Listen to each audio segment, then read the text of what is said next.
और अमेरिका ने, ये महमूद बमदारी बताते हैं, इनको खड़ा करने के लिए 8,000 मिलियन डॉलर खर्चा किए। और बाद में जब अलकायदा बना, उसको 7,000 टन हथियार, जिसमें लेटेस्ट हथियार स्ट्रिंगर मिसाइल्स भी शामिल थे, वो उन्होंने दिए। और ये उन्होंने इस्लाम के नाम पे नौजवानों का ब्रेन वॉश किया।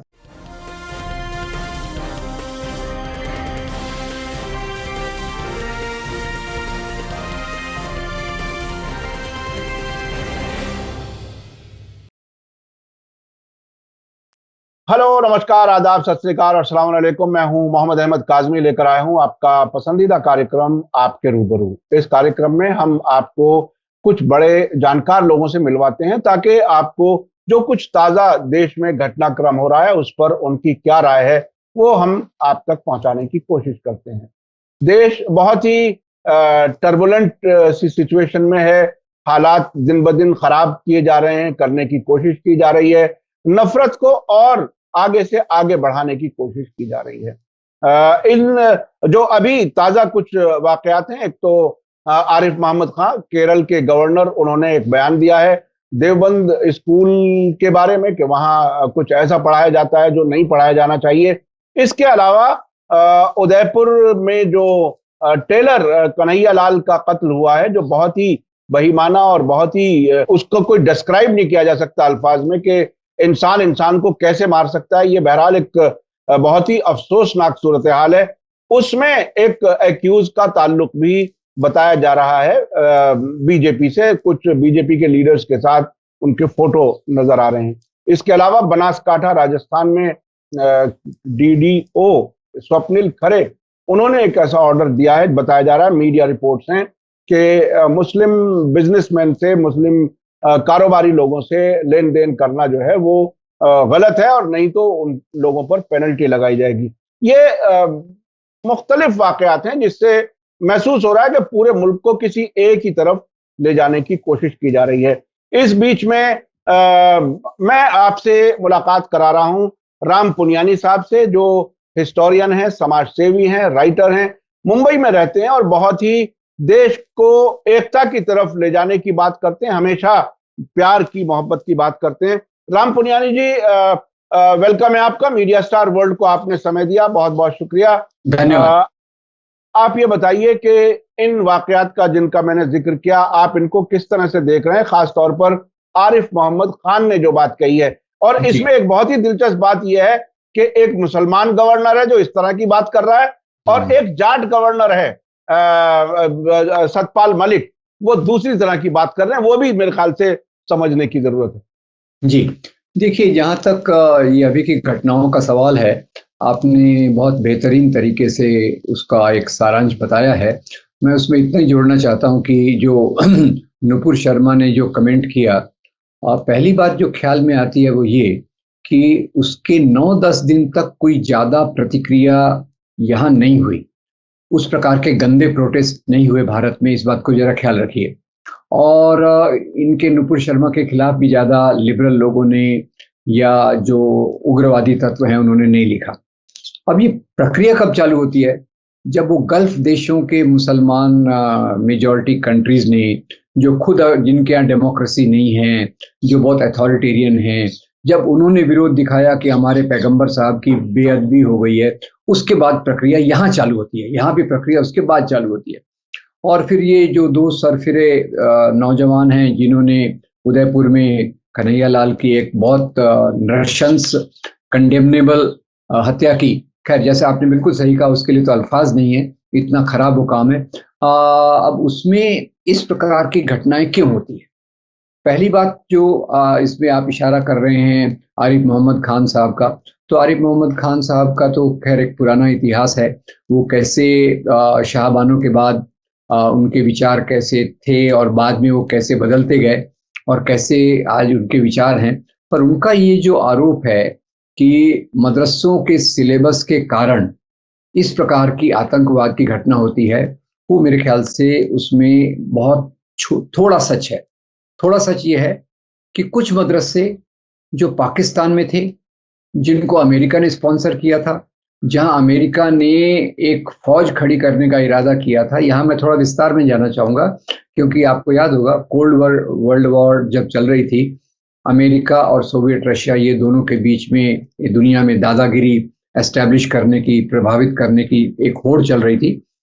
तो रशिया की फौजों ने अफगानिस्तान पे कब्जा किया, और इन फौजों का मुकाबला करने के लिए अमेरिका ने खुद की फौज वो भेज नहीं सकता था। उनकी फौजों का मनोबल, मोरल वियतनाम की हार के बाद गिरा हुआ था। तो उन्होंने उस समय, उसके शासकों ने कहा कि हम मुसलमान नौजवानों के कंधे पर रखकर अपनी बंदूक चलाएंगे। एशिया के मुसलमानों को अब क्या किया जाए, उसके लिए उन्होंने फिर इस्लाम का एक वर्जन पिकअप किया, जो एक्सट्रीम वर्जन है। और इस वर्जन के आधार पे उन्होंने पाकिस्तान में मेरे ख्याल से 2 या 3 मदरसों में वो सिलेबस लगाया, पाकिस्तान के मदरसों में। और इसमें कई मुसलमान नौजवानों को लगा रही है तो हम शिक्षा प्राप्त कर रहे हैं, अपने मजहब के लिए काम कर रहे हैं। पर इसमें मुख्य बात क्या हुई कि उन्होंने एक जो काफिर शब्द कुरान में, इस्लामिक परंपरा में है, उसका वास्तविक मतलब होता है सच्चाई को छुपाना, सच्चाई को छुपाना। उसका इन्होंने बदल के कर दिया कि जो विश्वास, अल्लाह पे विश्वास नहीं रखता वो काफिर है। बाद में उसको बदल दिया कि जो आपके विचारों से सहमत है वो काफिर है। तो उसके हिसाब से तो मुसलमानों के अंदर ही काफिर ज्यादा निकले, उनका जो कैलकुलेशन था। फिर उन्होंने कर दिया कि भाई काफिरों को मारना तो जिहाद है। शुरुआत तो कम्युनिस्ट फौजों से थी कि कम्युनिस्ट फौजों को मारना ये जिहाद है। और ये जिहाद की कल्पना भी, जहां तक मैंने थोड़ा बहुत इस्लाम को समझने की कोशिश की है, जिहाद का मतलब होता है पूरी पूरी कोशिश करना सच्चाई के लिए, अच्छेपन के लिए। और मैं आपको याद दिला दूं, कुरान में जिहाद शब्द 42 बार, 42 टाइम्स आता है। एक बार भी उसका मतलब युद्ध से, लड़ाई से, हिंसा से, मारकाट से नहीं है। जिहाद एक होती है जिहाद अकबर, जहां आप खुद की बुराइयों के खिलाफ लड़ते हैं। दूसरी होती है जिहाद असगर, जहां आप समाज की बुराइयों के खिलाफ लड़ते हैं। तो इस शब्द को उन्होंने बदल के कर दिया कि काफिरों को मारना जिहाद है, और जिहाद करते समय तुम मारे भी गए तो सीधा अल्लाह के पास जाओगे, जहां 72 हूर की परियां आपका इंतजार कर रही हैं। तब ये जो ब्रेन वॉश किया गया मुसलमान नौजवानों का, मैं आपको एक हवाला देना चाहता हूँ। आपने रेफरेंस दिया, एक रेफरेंस मैं आपको देना चाहता हूँ। एक बहुत मशहूर एकेडमिक की किताब है, महमूद ममदानी। महमूद ममदानी, उसका सब टाइटल है गुड मुस्लिम बैड मुस्लिम। गुड मुस्लिम बैड मुस्लिम में वो CIA के डॉक्यूमेंट्स के हवाले से बताते हैं कि ये सिलेबस को तैयार करने में वॉशिंगटन में क्या उन्होंने लगाया गया। पूरा अल्फाबेट तक बदल गए। ए फॉर अल्लाह, के फॉर कैलेशनिको। देखिए ये उनका अल्फाबेट बदले। फिर उसके बाद ये जो वर्जन ऑफ इस्लाम उन्होंने डाला, उसका जो जो भारत में प्रचलित इस्लाम है उससे कोई लेना देना नहीं है। और अमेरिका ने, ये महमूद बमदारी बताते हैं, इनको खड़ा करने के लिए $8,000 मिलियन खर्चा किए। और बाद में जब अलकायदा बना, उसको 7,000 टन हथियार, जिसमें लेटेस्ट हथियार स्ट्रिंगर मिसाइल्स भी शामिल थे, वो उन्होंने दिए। और ये उन्होंने इस्लाम के नाम पे नौजवानों का ब्रेन वॉश किया, जो जाके उन्होंने रशिया विरोधी फोर्सेस को ज्वाइन करके, अब रशियन फौजें हार गई। अब यहाँ से आप देखिए कि बाद में अगर इसका इस्लाम से कोई लेना देना होता, ये इस प्रकार के टेररिज्म का, तो सबसे ज्यादा तो ये इंडोनेशिया में होना चाहिए। इंडोनेशिया में आपको ऐसा दिखता नहीं है। ये है कौन से एरिया में? जहां तेल के कुएं ज्यादा हैं, जहां तेल पर कब्जा करना है, वहां अमेरिका ने ये जहर के बीज डाले हैं। ईरान, इराक, अफगानिस्तान, पाकिस्तान, उसी एरिया में तेल भी ज्यादा है, मुसलमान भी ज्यादा है। और इस प्रकार का जो उन्होंने अलकायदा, तालिबान, मुजाहिदीन को ट्रेनिंग दी, उससे ये हुई। अब आरिफ मोहम्मद साहब जैसे लोग भले दिल के तो हैं, पर उसकी गहराई पे नहीं जा रहा है कि इसमें अमेरिका का क्या रोल रहा है, अमेरिका ने किस प्रकार से मुजाहिदीन को खड़ा किया। और आप देखिए आज ये, इसको अंग्रेजी में एक शब्द है फ्रैंकेनस्टीन्स मॉन्स्टर, हिंदी में हम भस्मासुर कहते हैं। अब भस्मासुर क्या होता है? जो उसको पैदा करता है वो उसी को खा जाता है। तो ये जो टेररिज्म हुआ, इसके कारण पाकिस्तान के करीब 75,000 लोग मारे गए। और आपको कम से कम याद होगा, पाकिस्तान की पूर्व प्राइम मिनिस्टर बेनजीर भुट्टो भी इसी प्रकार की अटैक में मारी गई। तो ये एक इस्लाम का दुर्भाग्य। तीसरी बात, आरिफ मोहम्मद साहब को आप ये बता दीजिएगा कि ये इस प्रकार का जो आतंकवाद है ये 9/11/2001 के बाद हुआ है, और यहाँ के मदरसों की ट्रेनिंग है वो पुरानी है। यहाँ मैं ये नहीं कहता कि मदरसों में जो हो रहा है बहुत अच्छा है, मैं तो चाहूँगा कि कई आधुनिक शिक्षाएं ज़्यादा हो, मॉडर्न स्कूल्स ज़्यादा हो, वो मैं चाहूँगा, पर दोष कहाँ है वो भी हमको समझना चाहिए। मदरसे पुराने हैं और इस प्रकार की जो घटनाएं हैं वो 9/11/2000 बाद के 11 के बाद से चालू हुई, जब अमेरिकन मीडिया ने आतंकवाद को इस्लाम के साथ जोड़ा। उसके पहले इस्लामिक टेररिज्म शब्द भी नहीं था। तो हमें ये समझने की जरूरत है कि दुनिया में जो साम्राज्यवाद है, इंपीरियलिज्म है, वो अपने खेल खेलने के लिए कितने नीचे धरातल तक जा सकता है। इसीलिए कल मैं इस पे थोड़ा काम कर रहा था, तो मेरे सामने एक 1.5 मिनट का वीडियो आया हिलरी क्लिंटन का। जी, मैं उसी पे हिलरी आने वाला क्लिंटन, था, मैं उसी पे आने वाला था वो। जी जी, आप बताइए। तो वो 1.5 मिनट का वीडियो है, और वो क्या बोलता है कि हमने इन तत्वों को खड़ा किया क्योंकि हमको रशिया के खिलाफ लड़ना था और हमारा काम हो गया, हमने अपने हाथ धो लिए, हम वापस आ गए, अब उनको खत्म करना हमारा काम है।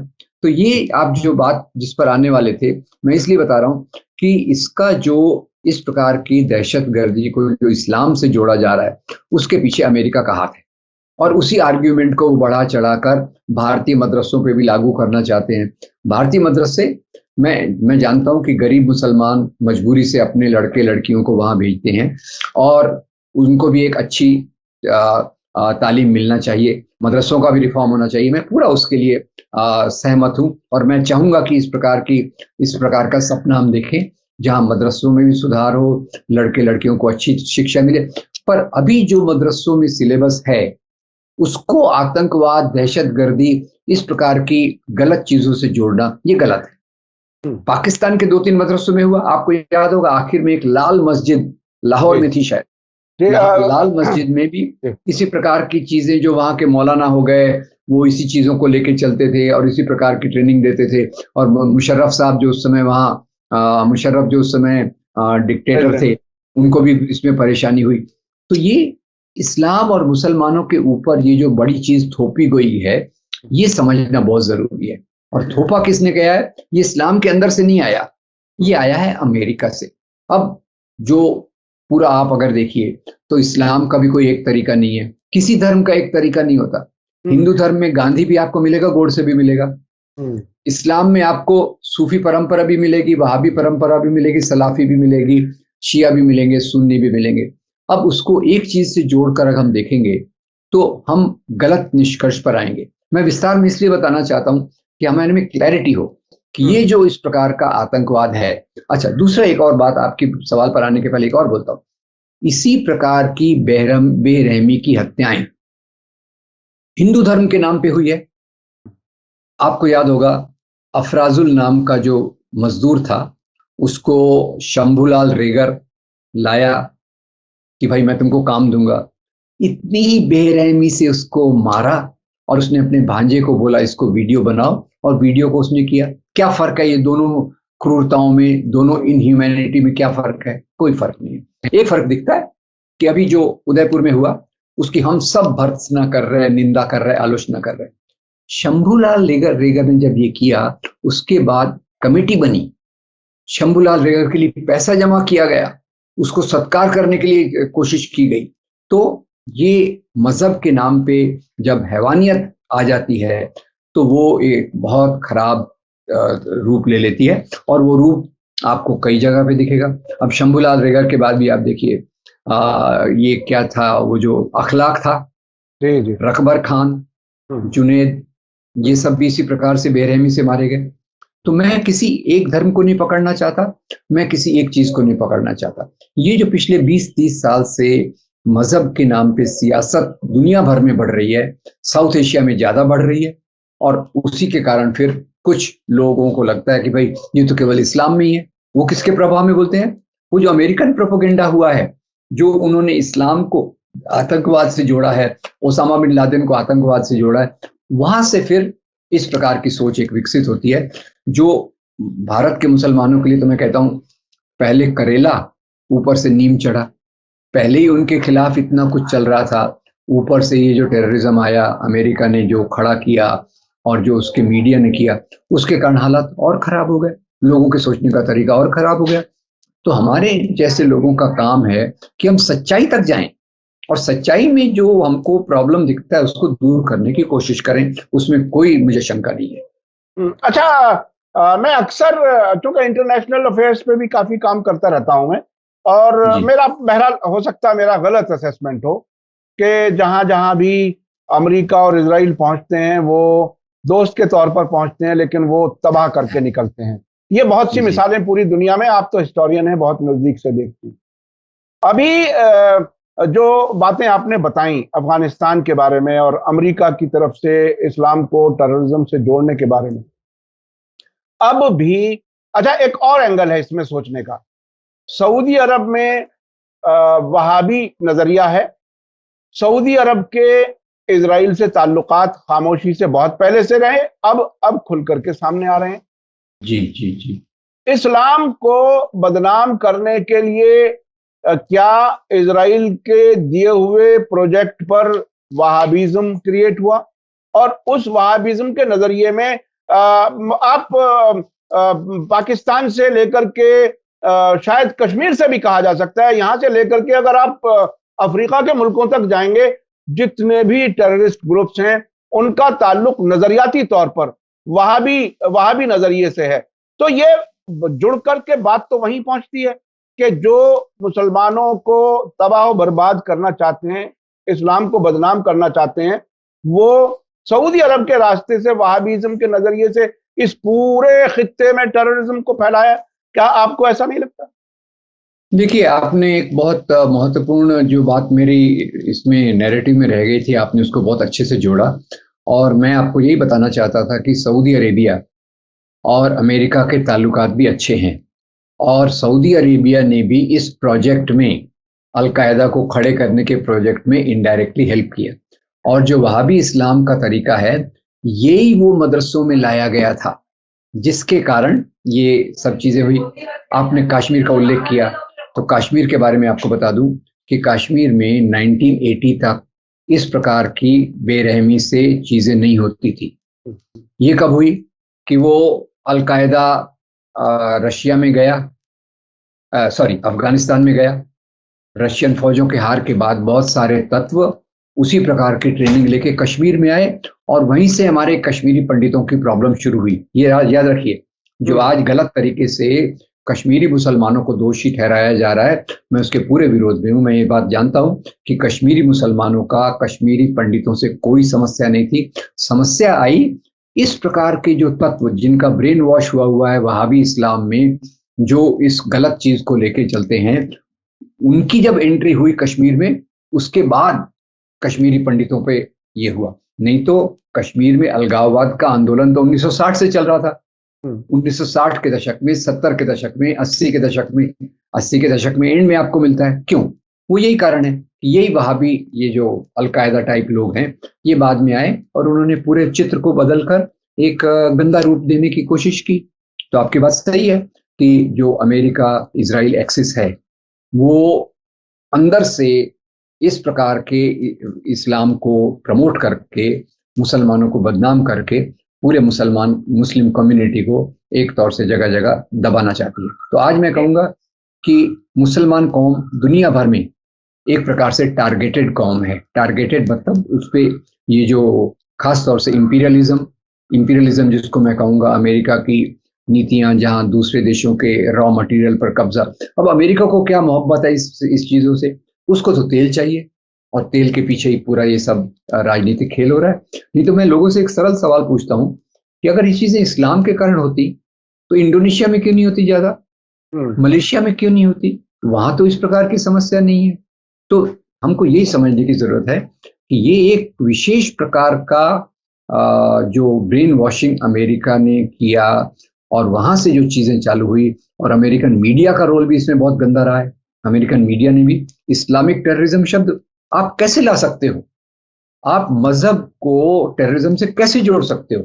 आपके पास आयरिश रिपब्लिकन आर्मी के एग्ज़ाम्पल हैं, आपके पास एलटीटी का एग्ज़ाम्पल है, आपके पास एंडर्स बर्लिंग ब्रेविक जिसने नॉर्वे में 86 लोगों को मार गिराया।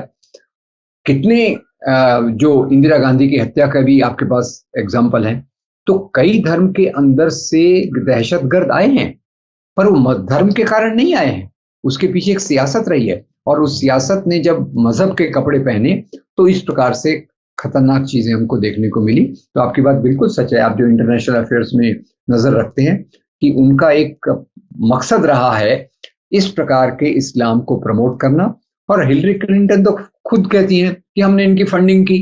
अब इससे ज्यादा आपको क्या सबूत चाहिए? अब लोगों ने वो वीडियो देखना चाहिए, 1.5 मिनट का वीडियो है, देखिए। अच्छा, भारत के पर्सपेक्टिव में बात बाद में करेंगे थोड़ा सा, क्योंकि अब इंटरनेशनल के सिलसिले में बात हुई। अभी जो इस वक्त जिस वक्त हमारी आपकी बात हो रही है, उस वक्त दाइश, जिसे आईएसआईएस कहते हैं, दौलत इस्लामिया फिल इराक व शाम, ये अरबी उसका एब्रीविएशन है दाइश। उसके लोगों को सीरिया और इराक में इस्तेमाल किया गया। बाकायदा तुर्की के रास्ते से वन वे टिकट ला करके बाई लैंड रूट पहुंचा दिया गया।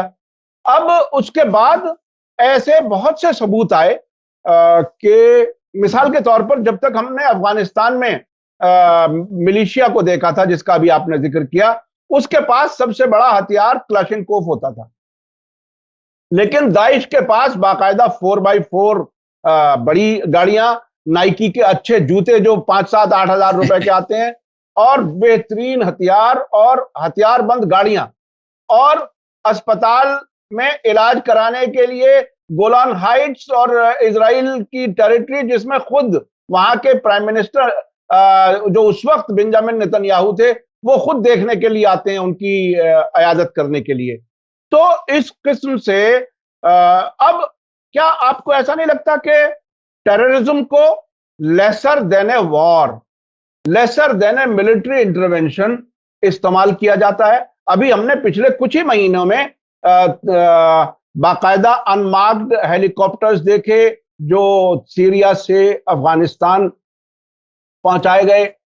ये भी खबरें देखी कि तुर्की के रजब तैयब अर्दगान ने अजरबैजान भी भेजा, इदलिब सीरिया से, और जी अब जी जी। यूक्रेन में भी भेजने की बात की जा रही है। तो आप इसको, मतलब टेररिस्ट को लेसर देन ए मिलिट्री पावर के तौर पर इस्तेमाल करने का जो नया ट्रेंड है, वो आप इस बात से इत्तेफाक करते हैं, क्या है? देखिए, आपने ये इस बात से मैं पूरा इत्तेफाक रखता हूँ कि इस प्रकार के टेररिज्म का इस्तेमाल आज ये ताकतें दुनिया में अलग अलग जगह कर रही हैं। और दूसरी बात यह है कि इनका मुकाबला करना आसान नहीं होता, क्योंकि इनकी जो लाइफ लाइन है वो वहाँ से फंडिंग से हो रही है। और क्योंकि ये एक बिखरे हुए रहते हैं, ये मज़हब के नाम पे सब ये करते हैं, तो इसलिए इनका मुकाबला करना बहुत मुश्किल हो जाता है। और ये जैसे मैं कई बार उदाहरण देता हूँ, मिलियरी कैंसर, यानी कैंसर तो एक जगह पे होता है, ऑपरेशन करके आप ठीक कर लीजिए। ये पूरे शरीर में फैलना चालू कर देते हैं, जगह जगह फैलना चालू कर देते हैं। तो ये आपकी बात सच है कि इस प्रकार की चीज़ों का इस्तेमाल ये ताकतें अभी कर रही हैं, जो हमारे लिए मेरे ख्याल से एक पूरी दुनिया के लिए एक चिंता का सवाल है। और शायद यूनाइटेड नेशंस ने अमेरिका, इज़राइल और ऐसे दो देश जो इस प्रकार के संगठनों को फंडिंग कर रहे हैं, उन पर एक कोई तो भी मॉरल, नैतिक जो भी एक रिजोल्यूशन हो, कौन पास करेगा? वो है ना, बिल्ली के गले में घंटी कौन बांधे वाला मामला है। अब अमेरिका ही जब ये सब कर रहा है, वो सबसे बड़ा सुपर पावर है, यूनाइटेड नेशंस खामोश है। अगर यूनाइटेड नेशंस आज एक्टिव होता और वो एक निर्देश देता कि भाई आप इस प्रकार के लोगों की फंडिंग नहीं करोगे जो इसका इस्तेमाल मजहब के नाम पे हत्याएं करने में करते हैं, तो मेरे ख्याल से कुछ एक रास्ता निकलता। पर आज तो एक बहुत कठिन दौर में हम जी रहे हैं, भारत में भी ये कठिनाई बढ़ती जा रही है। और उसका मुकाबला तो केवल हमको एक अच्छे संदेश से ही देना पड़ेगा कि ये गलत चीज़ों का हम विरोध करें। और दुनिया में जो हमारे मजहब सिखाते हैं भाईचारा, एक परिवार, उनके मूल्यों को सामने लाने की ज़रूरत है। अब इसके लिए कैसा होगा ये मैं भी नहीं जानता, क्योंकि अमेरिका के वहाँ जाकर तो हम प्रोटेस्ट कर नहीं सकते कि भाई आप इस चीज़ों को बंद कीजिए, आपने ये बीमारी खड़ी की है, इसकी कैंसर की जड़ आप ही हैं। अब उन्होंने खुद ही मंजूर किया है, तो उन्होंने इसको वापस लेने के लिए भी कुछ करना चाहिए, करेंगे तो मेरे ख्याल से इंसानियत की भलाई होगी। अच्छा पुनियानी साहब, अब मैं वापस आता हूं भारत के पर्सपेक्टिव में, वो ये कि इजराइल, सऊदी अरब, वहाबिज्म, टेररिज्म, ये सारा एक्सिस समझ में आ गया जो अब तक हमारी बात हुई। जी। इसको उसी एक्सेस में इजराइल, आरएसएस, बीजेपी, ये दूसरी तरफ लाइन इस तरफ चलती है। और हमें आपको याद है जब Advani ji deputy chief minister और होम मिनिस्टर होते थे, पहली विजिट थी उनकी इजराइल की, और उन्होंने एक बयान दिया था कि हम ये समझने जा रहे हैं कि टेररिज्म को, कोट अनकोट, यानी फिलिस्तीनियों को किस तरह से वो कुचलते हैं।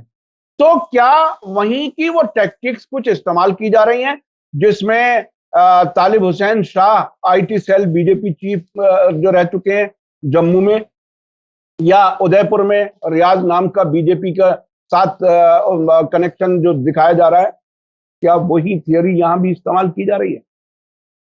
देखिए, पहले जो नेहरू, गांधी और पहले की जो राजनीति थी, पूरी तौर से पैलेस्टीन के साथ खड़ी थी, और इजराइल के खिलाफ जो भी रिजोल्यूशंस पास किए गए उसमें भारत पूरा पूरा भाग लेता था। अब इसके इनके आने के बाद उस पॉलिसी में फ़र्क हुआ है। तो देखिए, जो मैं तो बताता हूँ कि इतने क्रूड टेक्निक्स का इस्तेमाल जो इजराइल करता रहा है, उसका एग्जाम्पल हमको मिला था कि अमेरिका में वो $20 एक किसी अश्वेत ब्लैक ने चुराए थे, और उसको पकड़कर उसके गले पर किस प्रकार से घुटना रखकर वो पुलिस ऑफिसर बैठा था, और वो अश्वेत बोलता रहा कि आई कांट ब्रीद, मैं सांस नहीं ले सकता, और उसके बाद उसकी मृत्यु हो गई। तो ये जो इनह्यूमन, गैर इंसानी तरीके का इस्तेमाल ये लोग खुलेआम करते हैं, जो मेरे ख्याल से काफ़ी गलत है। और एक दुनिया में एक शांति आंदोलन की ज़रूरत है, जो फिर से गांधी के सिद्धांत हों, मार्टिन लूथर किंग के सिद्धांत हों, नेल्सन मंडेला के सिद्धांत हों, इनके आधार पर पूरी दुनिया में एक पीस मूवमेंट की ज़रूरत है, ऐसा मुझे लगता है। बहुत बहुत शुक्रिया राम पुनियानी जी, आपने हमें समय दिया, और आज हमने थोड़ा सा आतंकवाद का जो इंटरनेशनल कनेक्शन है उस पर बात हो गई। मैं समझता हूं लोगों को समझ आना शुरू होगा। मैं अक्सर इस बात को कहता हूं अपने दर्शकों को कि अगर इंटरनेशनल चीजों को आप समझेंगे तो अपने देश में भी क्या कुछ हो रहा है उसको कनेक्ट करके समझने में बहुत आसानी होगी। बहुत बहुत शुक्रिया, आपने हमें वक्त दिया। इसी के साथ मुझे दीजिए इजाजत। धन्यवाद, शुक्रिया। जय भारत, जय हिंद।